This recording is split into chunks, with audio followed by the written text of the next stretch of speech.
And with that, I'd like to move into our next segment. We are so very, very pleased to have Phillip Brown, who is the Executive Director of the Kentucky Communications and Network Authority. He is the former Chief of Staff for the Kentucky Cabinet for Tourism, Arts and Heritage, 18 years of experience in public policy with nonprofits, trade associations, and even on Capitol Hill. He is a graduate of Center College in Danville and has earned his MBA from the University of Louisville.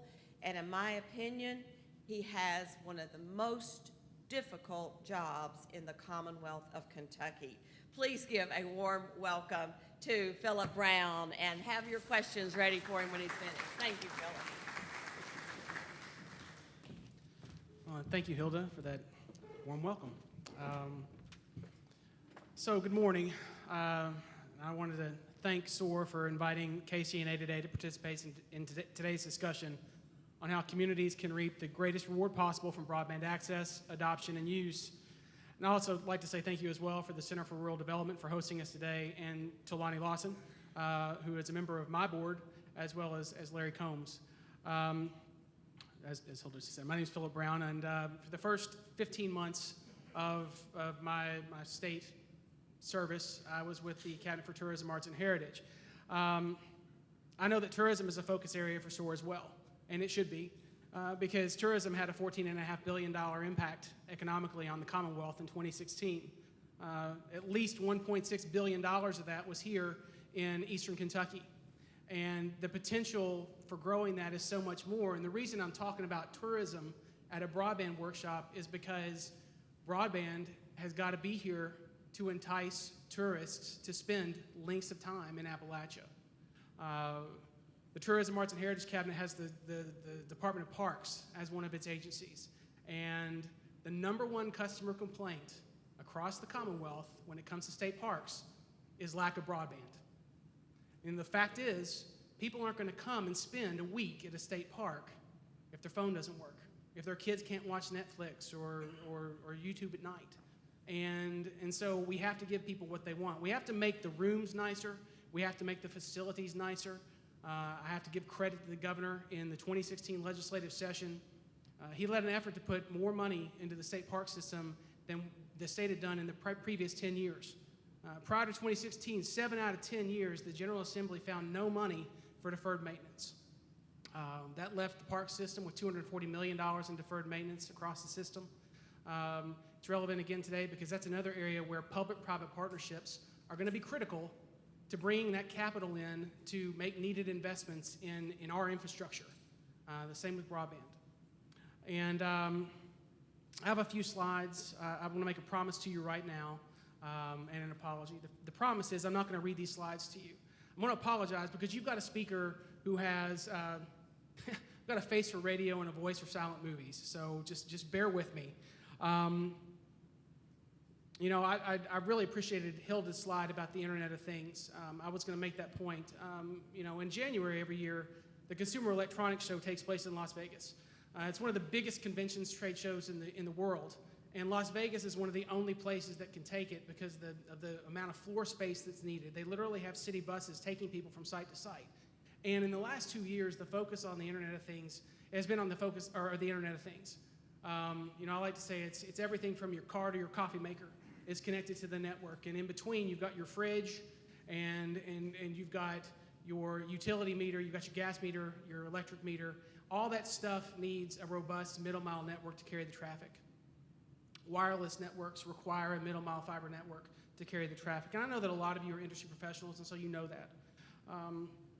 I'll use the slides as an update on the project. And so just to dive in,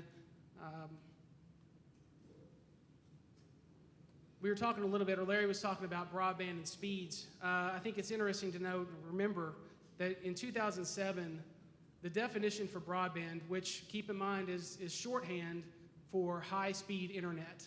And of course, high speed is subjective, right? You know, what's high speed to you might not be high speed to me and vice versa. But in 2007, just 10 years ago, high-speed internet was considered anything 200 kilobits per second download and above. Of course, today it's 25 down, 3 up. And you know, it's a changing metric. But our network is a 3,000 plus mile, middle mile fiber optic cable network. We're going to serve over 1,000 network sites statewide.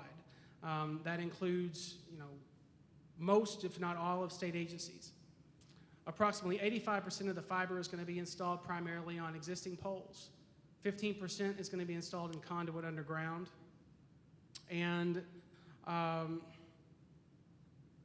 this next slide shows sort of what Kentucky Wired is, that statewide network that will provide last mile service for state government agencies.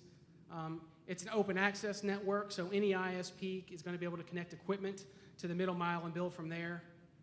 We will be wholesaling excess capacity, and we will have a presence in all 120 counties. We're going to be providing broadband services to state government agencies and public post-secondary schools. We built the network or designed it based on current needs as well as excess capacity that's going to account for state government's needs in the years to come, and as well an extra 50% of capacity for wholesaling. That wholesaling is where we get into the potential for economic development in communities across the Commonwealth. Again, open access, it means that cities, partners, and businesses can acquire access to the network to provide last mile services directly to customers, and that's what we hope happens. We hope that existing broadband providers who want to improve their networks and maybe acquire some middle mile transport at cheaper rates than they're paying now will come to us and use our capital expenditure to help themselves. The last really important part, and this is one of the things, the first place where I'm going to ask you for help, we are not going to be an internet service provider. We are not going to be providing last mile services to homes and businesses, and there are a lot of people out there who think that we are. So if you have an opportunity when you're out in your communities, because if you're here, I think of you as a broadband evangelist in your community. If someone starts talking about calling Kentucky Wired to get internet service, please try to set them straight. If you're a broadband provider, they can call you for that. And we just want to make sure that people understand what we are and what we aren't. So with potential benefits, first, the network transitions the Commonwealth from having to buy a critical input to one where we're making that critical input for ourselves. It's a classic in the business world or the business sector. It's thought of as the make or buy proposition.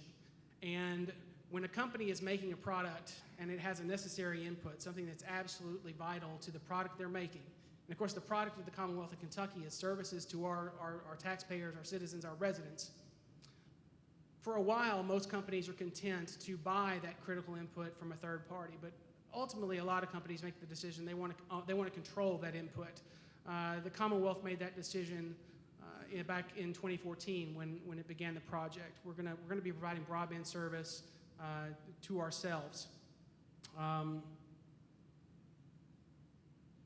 Construction began in 2015. It includes make-ready engineering, survey and design work, as well as fiber huts. This includes more than 646 government agency locations, 84 KCTCS campuses, all of our state universities, and additional miscellaneous sites such as the Center for Rural Development.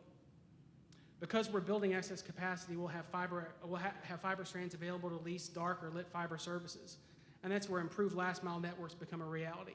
It's where economic development is enhanced. It's where our presence in the market will shift prices down, making lit transport more affordable. It's where local governments can tap into the network for their own government services. And this slide really just shows you the different entities that make up the partnership that is putting Kentucky Wired, making Kentucky Wired a reality. You're going to see these companies' names, and I just wanted you to see them, maybe get familiar with them, because you're going to see them out in the field. They might be operating as a design build LLC. You might see Kentucky Wired on trucks. This is what is behind the Kentucky Wired brand. And so this first map, which we have a copy of over to the my left, your right, showing the statewide middle mile and lateral map, as well as our various rings. We're constructing in essentially 6 rings, 1A, 1B, 2, 3, 4, and 5. We have approximately 70 telecommunications, electric, and municipal utilities across the state, which are partners for our access to the poles that we need. To date, we have pole attachment agreements for over 50,000 poles, or 88% of the approximately 59,000 poles that we need statewide. This is the same map, but with the overlay of 3 strategic partnerships that brings private sector broadband providers to the table with Kentucky Wired. As you can see, much of rings 1B and 2 are part of the third-party partnership we have with EKN, and I know they're here today. And I just want to say publicly, we really appreciate your partnership with us. We're using this existing infrastructure wherever possible because that minimizes costs and it engages local providers, which is something we wanted to do from the beginning. We've entered into agreements with Cincinnati Bell in Northern Kentucky, with East Kentucky Network, and with the Bluegrass Network over to the west of Frankfort. So we'll be leasing their fiber from them rather than building new fiber. We're having a few additional discussions that are with potential providers of similar services as well. And so this slide was really where we get to the meat of where is Kentucky wired, or when will it be finished, which is what everyone wants to know. And so that first box, it shows you we've got site verification and the initial network design completed. The construction team is in the process of obtaining permits and easements and some simple pole attachment agreements. Most of those are in place. There are some that still remain. So there's work to be done there, and it's something that I spend a lot of time thinking about on a day-to-day basis. We're in the early phase of conduit placement and HUD installations and fiber deployment. And that bottom, sort of that seesaw, that addresses some of our risks, because late permits or missing easements or missing pole attachment agreements push us towards supervening events that are outside the control of the construction firm, that delay the project, and it opens the Commonwealth up to cost. And so, I focus on things like missing pole attachment agreements because I'm trying to minimize risk. I'm trying to keep the project moving as quickly as possible, try to make up some lost ground for some delays that we've already experienced. And we're still open, as I've mentioned, we're still open to third-party agreements. The runway on that sort of partnership is getting very, very short. We're at a point in the project where we have to go, we have to move. And our remaining pole attachment agreements cover only 12% of the poles we'll need. At the end of May, we had 301,000 feet of conduit laid underground. And we have a concurrent construction plan. So we're building in rings 1A, 1B, getting to 2, and then to 3 all at the same time. So we're trying to make up ground by building in multiple rings at once and hopefully kind of catch us up. It's important that we're building in ring 1A and 1B now as well, because that provides us with connection points to the internet, worldwide web points of presence in Cincinnati and Louisville. It provides network redundancy. And so that piece of the puzzle is critical to what we're doing down here in the SOAR region. So I had an internal debate putting together this presentation on whether to put this slide at the beginning or here where it is, because it looks back to the project's start all the way back in 2014, but it also shows where we've been forecasting completion. But really, I want to pause for a minute, and I want to back up and give some credit where credit's due. I want to echo what Lonnie Lawson said at the beginning of the presentation. I want to credit the work of Congressman Hal Rogers to get the SOAR initiative going. I want to credit SOAR's identification of broadband availability as a foundational area of need for Appalachian Kentucky. And Congressman Rogers' initial concept of an Appalachian fiber network was the seed that led to the expansion of his idea to a statewide Kentucky-wide project. So I want to recognize the Congressman's initiative and effort to get all this going, and SOAR's work as well on what will be a transformational public infrastructure project in the Commonwealth of Kentucky. So as of this slide, as of that last date, we've encountered some big delays, mainly with major pole attachment agreements that were forecasted to be in place. Ultimately, they were 213 days later than forecasted. This has caused an impact, probably a delay of at least 15 to 22 months in the SOAR region, 4 to 8 months in the total statewide project. So we think that once we get moving, we're gonna accelerate. That's the reason for the transition to what we think of as a concurrent build rather than sequential. We've asked our construction team to identify options like building in 2 rings at once. We've made progress on some critical make-ready work and construction that has to happen, but at the end of the day, we still have more road in front of us than we do behind us. The complexity of the project and the number of entities involved has impacted our schedule, and I'll leave you with this on that point. We're working to speed up, catch up, and mitigate the delays wherever possible. Every day we hit it and try to figure out how we can keep things moving, how we can get things, how we can get fiber on poles more quickly, and just get the trucks out there, be visible, and let people know that we are making this project a reality. Only got a couple left here. This slide, I apologize, it's busy, but there was no way around it. This is actually a product of a partnership with Celerity, which is a consulting firm out of Lexington. I know they're here today. They've been great partners of ours so far. We have an advisory group that is mandated by the original executive order that created KCNA, and as well as the statute ultimately that was passed by the General Assembly last year.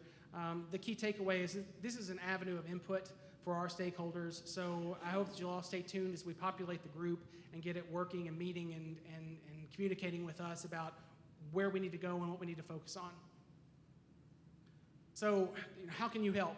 I'm assuming that because you're here, you're interested in broadband, and so I hope that you're going to talk about us at home, because you'd be surprised at how many people have never heard of this project.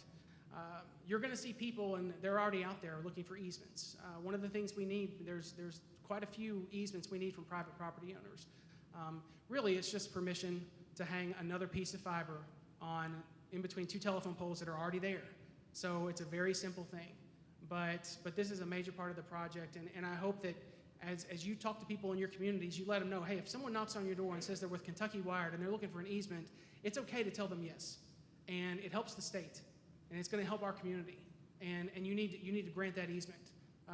It's a huge thing, and it's one-to-one interactions, but to the extent any of you can help me in this room do that, you're going to help this project move faster and faster and faster. I'm going to close with one last thing, and it's just I want to dip back to remarks I made last August at a Rotary lunch in Maysville, Kentucky. And I drove to Maysville from Frankfort on state highways, on 2-lane roads. And you get out in the state and you realize how beautiful it is, how special it is. And Kentuckians were really good at looking inward and identifying things that we have to improve on. And sometimes you got to go to realize how special Kentucky is. Happy Chandler said he never met a Kentuckian who wasn't trying to get home. I left. 18 months after I got my graduate degree, or my undergraduate degree, I moved to Washington, D.C. I was there for 10 years. I married my wife, who was a Kentuckian, while we were in Washington, D.C. And we always had an expectation that we would come home. We came home 10 years ago. You've never met bigger self-promoters than a Kentuckian who's outside the borders of the Commonwealth. We all turn into just absolute cheerleaders for our state because there's so much pride in Kentucky. And, Kentuckians, we love where we're from. We're proud of the horse racing and the bourbon. We're proud of the beauty, of the natural beauty of the state and the waterfalls and the lakes. And we can't wait to tell people about it. And we can't wait to brag on the cats. And all that's great. What I hope this project does, particularly for places like Eastern Kentucky, is that broadband, because it erases distance and it allows for economic commerce without being in a specific geographic location, I hope ultimately it provides opportunity for us to keep Kentuckians here, to keep kids from leaving the state, to keep kids from leaving their region. I want them to stay home, and I want them to have the opportunity to stay home and to raise a family with decent quality of life in the place they grew up. Every Kentuckian's trying to get home. We've got to give them the ability to do that. And the way we do that is through economic opportunity. My project is a foundational part of that. And if it works the way it's supposed to, we're going to see great things in the years to come. And I appreciate your help. I appreciate any support you can give us. And anytime you have a question or problem, please let me know. Thank you. I actually have a question. Sure. I'm going to try and talk my table into investing in an internet service company that I'm thinking about starting. Any other investors would be really good. So, if I want to do this in my community, how do I connect into your network? Who do I call? Do I do it now? Do I wait next year? Could you talk about a few of those things? Absolutely, absolutely. At least at a high level, because some of those details are yet to be determined. The Commonwealth is finalizing an agreement with Macquarie Capital, which is the large international firm that the state initially partnered with to build the network. And Macquarie has set up an in-state company called Open Fiber Kentucky. And Open Fiber Kentucky is going to be engaged in selling or leasing the wholesale access that excess capacity. It's 144 strands of fiber that's going to be available for anyone to use. And so they would want to talk with Open Fiber Kentucky about that. It's a little early for Open Fiber Kentucky to know things like pricing.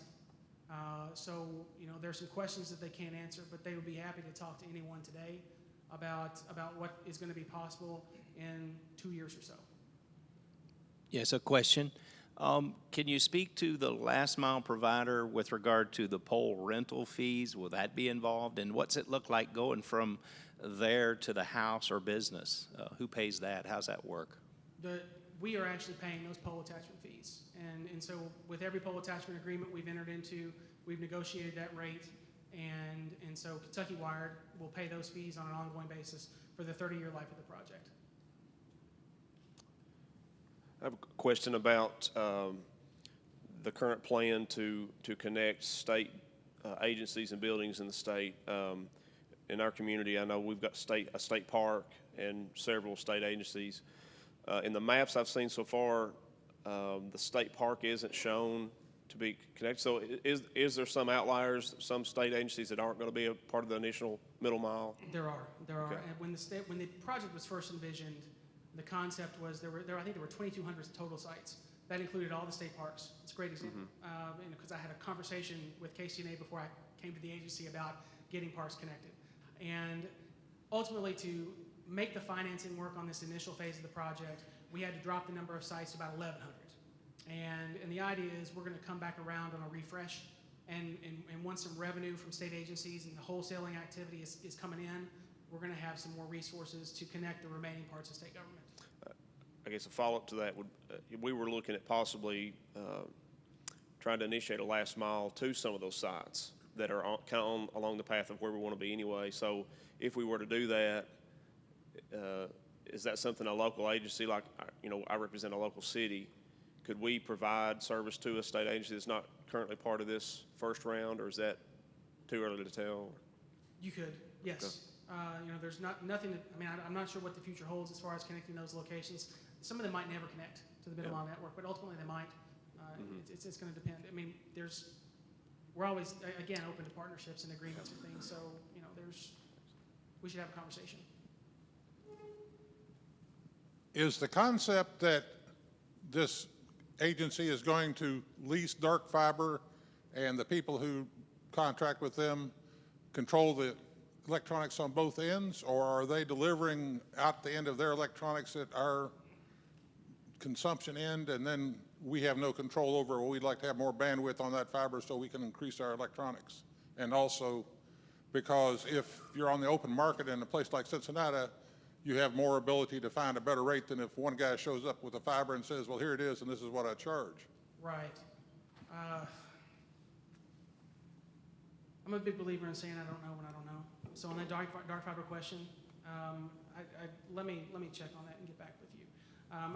Disclaimer, I let Mike Hayden, who is the engineer of the office, stay in Frankfurt because he was swamped. And I said, you know what, I'll solo this one. But that means I left some technical expertise at home.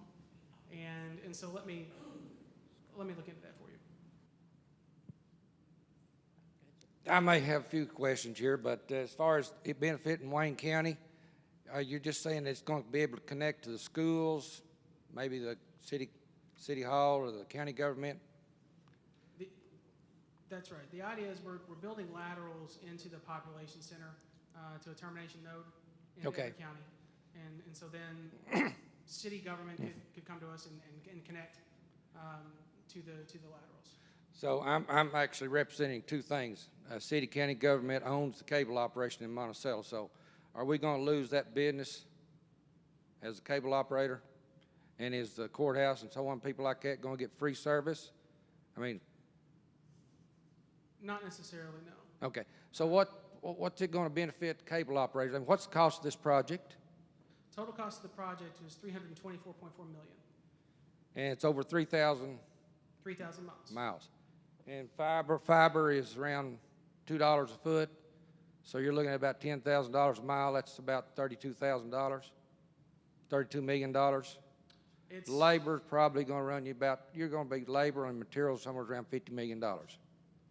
It's about 85,000 a mile. Well, anyway, I mean, I know the actual numbers on the materials and labor cost. So that, I'm sure there's some other miscellaneous costs somewhere's involved. And kind of going back to Monticello and Wayne County, I'd like to have some opportunities to build out our network to our community. And myself, I'm experienced as I am, and thank God we've been able to upgrade our system from 450 megs to 750 megs at a cost of $100,000. Basically, what I'm saying is that's a success story. I left the cable operation with money in the bank, with a positive cash flow. I come back and they're broke. And right now we're taking over 1,000 customers away from the local telephone company who's getting $188 million a year for 5 years in grants. So we got all this BTOP money, BIP money. We're talking about billions of dollars of grants. Now we're talking about $320 million. And basically, I'm just saying, what can I do for Wayne County? Because I've actually showed that I'm more cost effective in every dollar we spend. So I'd really like to have the opportunity to do something in my hometown. That's more or less a comment. I don't expect no answers on that. Thank you. Sure. Thanks. Go here and then there. Phillip, just real briefly, I think you may have misunderstood one question, or I misunderstood the communication. The question regarding pole attachments on the last mile piece, now that would be up to whoever the provider is in the last mile to provide those pole attachments. On last mile. Yeah, Right. and I think that was the person's question. I think you missed the fact that they said last mile. I was thinking about our middle mile pole. For our network itself, we're paying the pole attachment fees, yes. Okay, we're going to do one more question, and then we'll need to move on to the next panel. And I've got this gentleman picked out right here. There'll be plenty of time for questions with every one of our speakers throughout the day, okay? I heard you say and saw on your slide up here that you're going to be running the middle mile to all state colleges. Does that include their satellites that are out in the communities? For some of them, yes. And I think it's for all of them. It depends on the university, the specific university. But the idea is we're covering all of their campus. And that's what the universities themselves want. They don't want us just to go to the main campus and not to a satellite. The reason I'm asking that, in Letcher County, Eastern Kentucky University has a research lab within Letcher County. And that is very crucial to us if it's going to run to that research laboratory from Eastern Kentucky University. It answers a lot of questions that we have. I would expect, I would be surprised if I look over the list of 1,100 sites not to see that on that list. Thanks, sir. Actually, we do have time for one more question. Say, for example, if I was a telecommunications contractor and I wanted to bid on some of the work and hanging these lines, have those bids already been let? Or if not, who do I contact about bidding some of the work? You would contact the design build team that's actually they're the ones that subcontract, and we do have in the contract a requirement that a fairly high percentage of the work needs to be done by Kentucky labor. So if you're interested in talking about an opportunity to subcontract, I would actually put Holly Hopkins-Scoville on the hot seat. Holly Hopkins-Scoville is a Kentucky native. She actually is employed directly by the design build team and handles community relations and things like that. So she'd be your person. Well, Phillip, thanks for answering our questions. Hope you'll be around most of the day to be pigeonholed and answer some more. Thanks, Larry.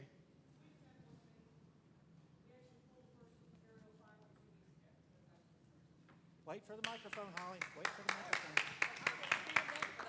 That's music to my ears.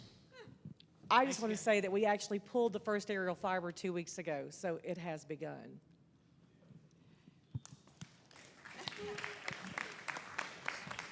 Actually, I had a question too, Phillip, before you get off. So I know in the earlier days of the project, there was some advantage for communities who knew what they wanted to do, knew they wanted to get into the fiber business. They could get discounted rates because they would purchase through the state, what you all are, the contract you're purchasing. Is it too late for those in the audience to take advantage of that? And don't mean to put you on the spot, but I know there was a timing issue and don't want to miss that opportunity if they could.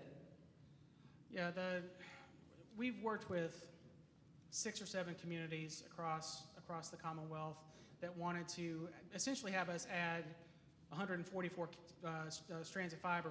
So our 288, add 144, we're buying 432 count in those municipalities. So Louisville is a high-profile one that they partnered with us. They want to expand for their own city's needs. So they're going to completely overhaul their traffic system, for instance, put up some cameras.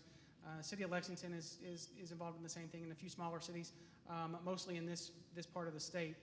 Is it too late? There's a lot of demand for fiber. Corning is our supplier, and I try to remind people about this fact for networks. For every piece of it, you can't see it, taste it, touch it, smell it, but that doesn't mean that broadband is provided by fairies, spreading pixie dust and happy thoughts. It's people in trucks with equipment and poles, and it's labor intensive and it's capital intensive, and the fiber is a big part of that. I'm told, the Commonwealth's order for fiber is number 3 on Corning's priority list, behind AT&T and Verizon.